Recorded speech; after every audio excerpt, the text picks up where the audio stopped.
মাননীয় স্বরাষ্ট্রমন্ত্রীর দৃষ্টি আকর্ষণ করে বলছি, বাংলাদেশের মানুষের কপাল এমন যে মরার উপর খাড়ার ঘা সব সময়ই থাকে।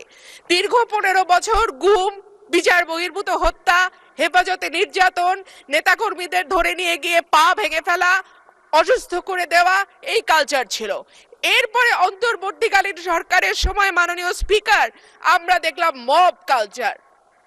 2024-এর সেপ্টেম্বর থেকে 2026-এর জানুয়ারি পর্যন্ত মাননীয় স্পিকার আমাদের যেই পরিসংখ্যান সেটা বলছে যে 250-300-র উপরে মানুষ নিহত হয়েছে এই মবের খপ্পরে পড়ে।